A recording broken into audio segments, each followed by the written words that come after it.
Happy New Year, everyone. Must be time to revisit the tub of foreign coins. Let's see what we've got today.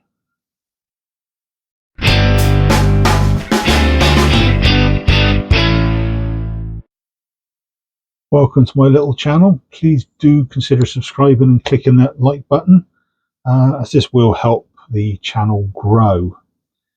Now, this is the tub we've been working through. It's gradually going down. If you've not seen the previous videos, I've created a playlist and I've put some links into the description.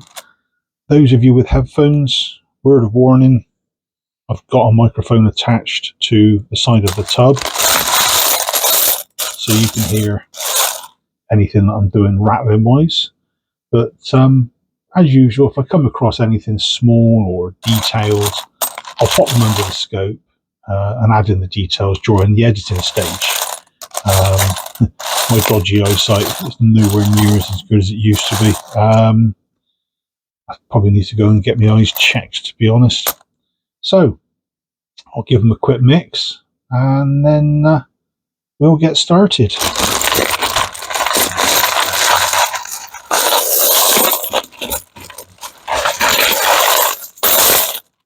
Like I say, sorry if you've got headphones, that's rather loud.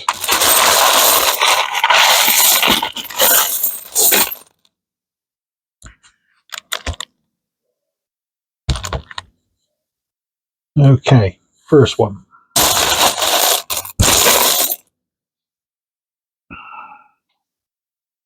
What have we got there? 5 kroner. So, Sweden. Yep. 1984, 5 kroner. Quite large compared to other coins we've been seeing recently. So, this obverse got the motif for, is that King Carl the 16th? It's got the year of mintage. In the reverse, although it looks plain, it's got a lot of info there.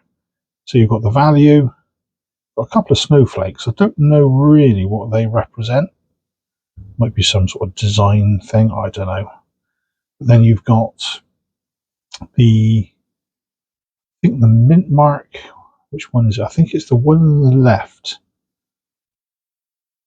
That's the mint mark. And I believe the mark on the right is the mark of the head of that mint. A weird way of doing it. I've come across these in the past and it's all very confusing. Just stick with one mark. It might make life a lot easier. So yeah, 5 kroner.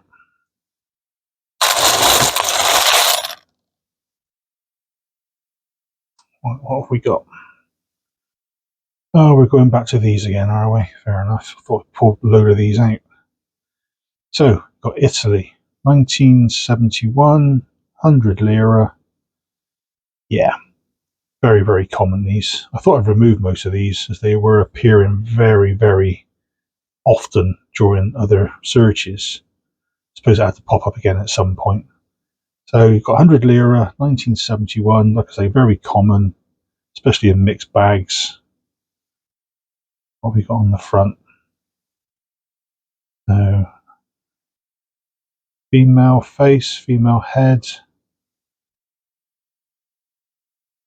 Republic of Italy around the outside. And on the reverse, turn it around. So that's the goddess Minerva with the value on the left, the date underneath, and that little letter there is their mint mark. So like I say, very common, these. They pop up every so often, more so in my pots for some reason. So 100 lira, Italy.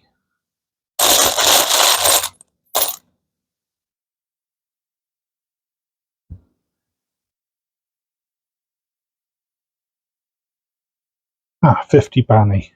So that's going to be Romania. Yep. 2016, 50 Bani.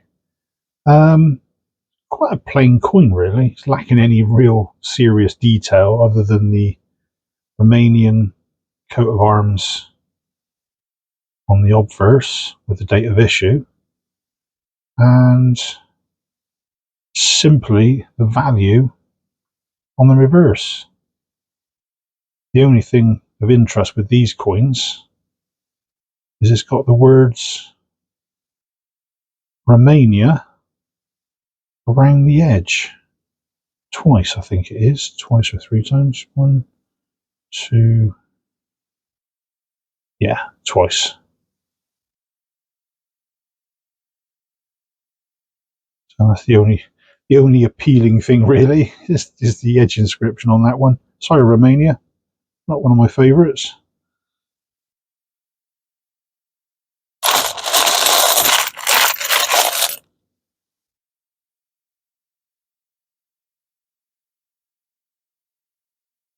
India.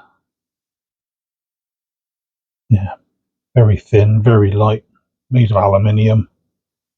So you got the Ashoka lion on the obverse, which is the national emblem, I believe, of India.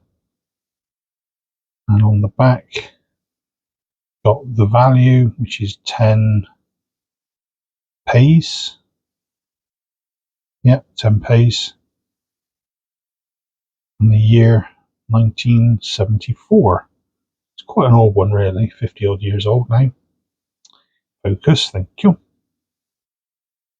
It's a bit of a shame it's well worn, actually, because the edge, very decorative.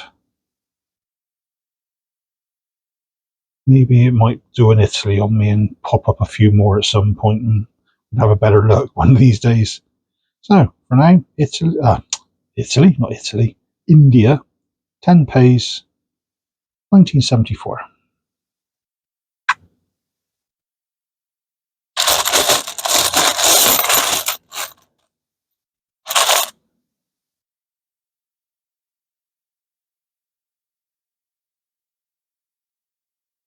Ten Pfennig, so we're talking Germany.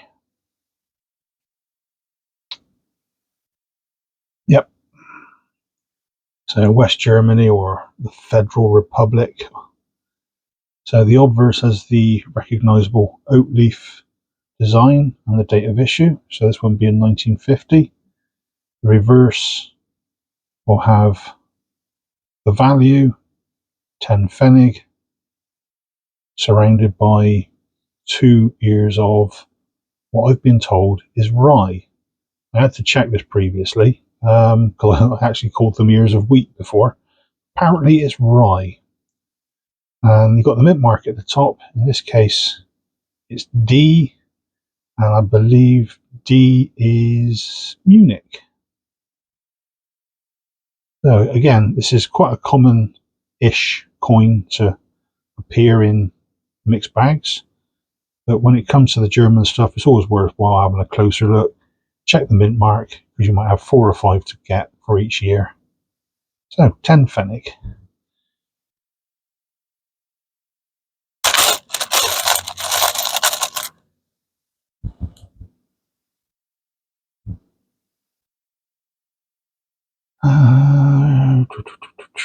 What have we got? I was going to say Japanese, based on this mark here on the right hand side. But it's actually Chinese. So the obverse has some variety of blossom. I'm probably guessing, knowing the Chinese, is probably something like a chrysanthemum. And the language written across the top, although it's in Western text, shall we say, it's actually known as pinyin. And I believe that says People's Bank of China. In reverse, incredibly shiny coin, even though it's scuffed.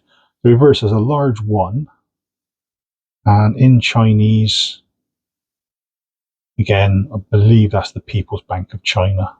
Yeah, actually in Chinese or Cantonese, with Yi Yuan being the value 1 yuan, and the character I thought that was Japanese, that on Japanese coins actually relates to the issue for the first year of an emperor on Japanese issued coins.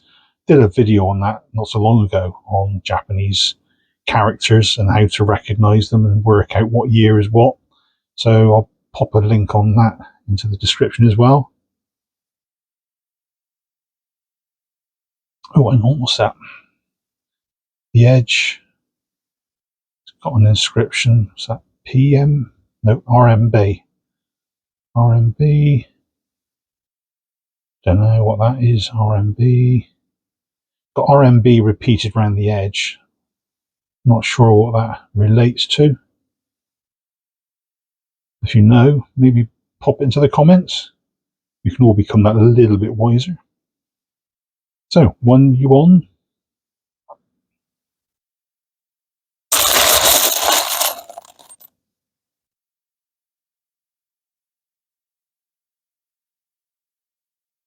Different continent for a change. Republic of Chile. Very nice. Quite a chunky coin, actually. Bit of weight behind it. I'd say it's copper, bronze, that sort of thing. So, the obverse shows the arms of Chile. And that's the mint mark down below. So, was that an S? Yeah. I don't know any mints in Chile, so I assume it's probably the capital, which is Santiago. Pure guesswork. We got on the back. On the reverse, 100 pesos, the year 1995, surrounded by what looks like laurel wreaths. I noticed it just now on the edge as well. It's got an inscription. Here we go. Por la razón, por la fuerza. Yeah. Right, my Spanish isn't brilliant, but I think that's the national motto. By reason or by force. That's definitely force anyway. And actually, what was... Yeah, there we go. Look at the ribbon at the bottom. I thought I saw something written on it just now. Exactly the same thing. So, that's an interesting one.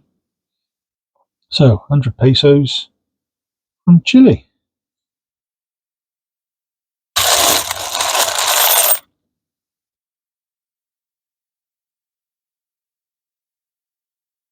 Oh, another duplicate that likes to pop up. So, France, 2 francs. Again, I went through the pot a little while back trying to wheedle out all of these, or most of them. So they're starting to come back through again. I'm probably mixing them up a little bit too much. So we've got 2 francs, 1979, Liberté, Égalité, Fraternité.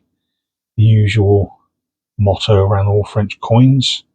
And the mint mark there at the 5 o'clock is the fish. So I think they ran in batches. So many years they had a particular mint mark and they changed to something else. I think there was a bumblebee or something in one of them as well. So, very common. 2 francs, 1979 from France.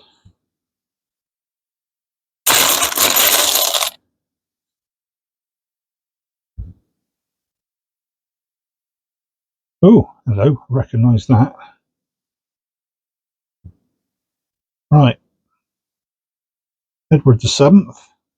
Very small coin, very well worn. Incredibly well worn. What year have we got?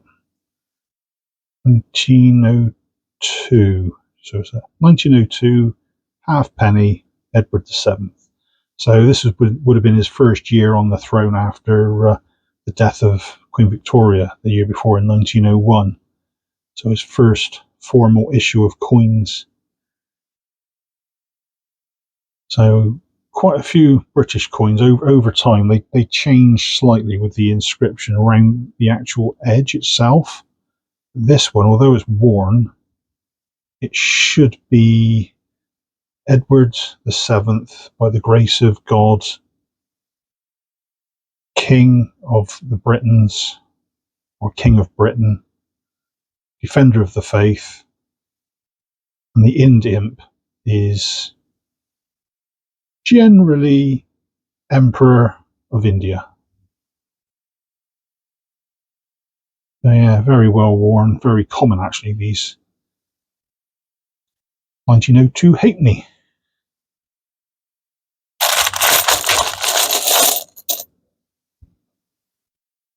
Oh, here we go again. Another 100 lira, Italy, this time 1979. Same mint mark, same face, same inscriptions. Yeah, we won't bother covering that one.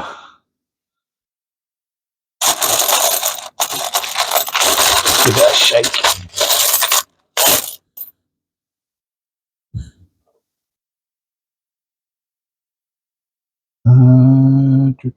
We got today Juan Carlos, so that'll be Spain.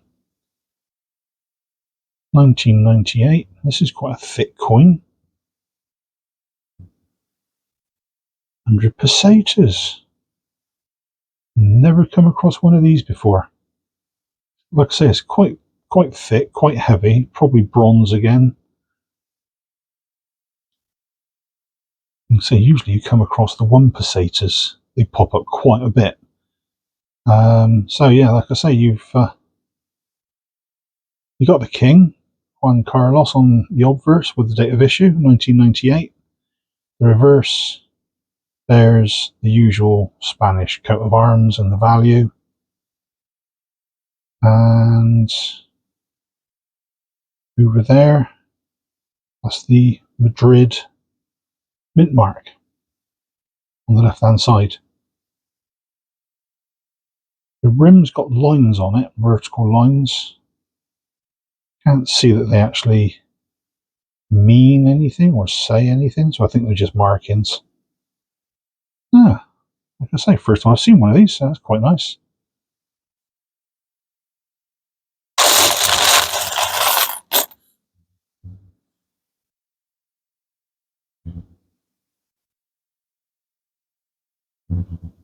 Oh, okay.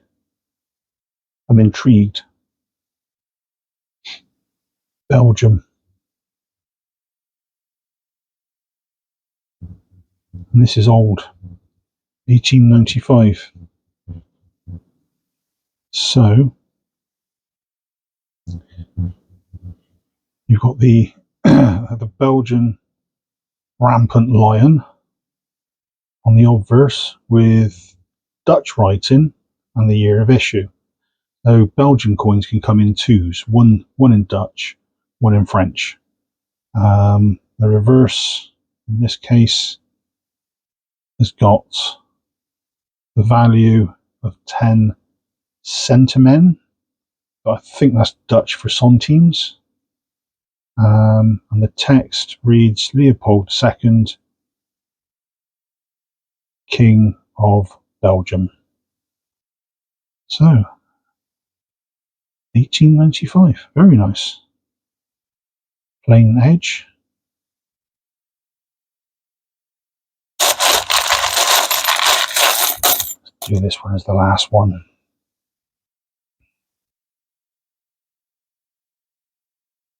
$1 peso, 1971 peso. So you're talking Mexico? Yep. Yeah, one peso. I haven't seen one of these in a long time. So the obverse, as you can see there, it shows the Mexican national arms. So that's actually an eagle with a snake in its beak. I don't know if you can make that out. So there's the wings, there's the head with the beak, there's the snake. And I believe it's supposed to be sat on a cactus.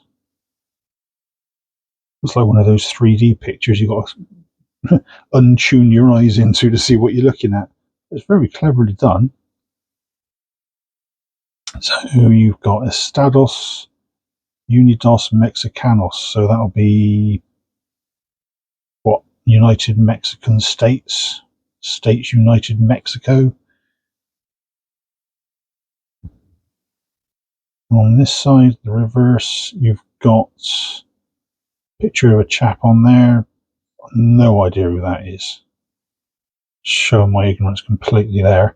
So it's possibly a historical leader, judging by the clothing. I mean, the high collar would probably be 200 years ago, I guess. So you've got the value of 1 peso, the year of issue, 1971, and what looks like a mint mark, an M. Actually, it's very similar to that one we had for Chile earlier. So that had an S with what I thought was a mark, but it's an O above it. This one's got the same thing. It's got an M with an O above it. So being Mexican, I'm guessing Mexico City. Probably wrong, but hey ho. Again, if you've got any better ideas on this one, pop them in the comments. The edge, yeah, just reeded. Oh, Mexico, 1 peso, 1971. So there have been a few interesting ones there, but my picks got to be, where are we? Belgium, mainly for the age and the condition. I mean, it's what, 130 years old. It's obviously been sat around and not been used. It's in very, very good condition. Then you've got, I'd say, the Indian one.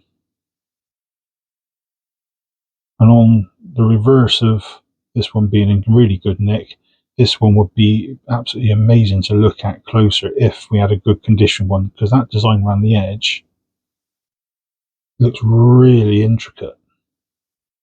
Just a shame about the wear and tear.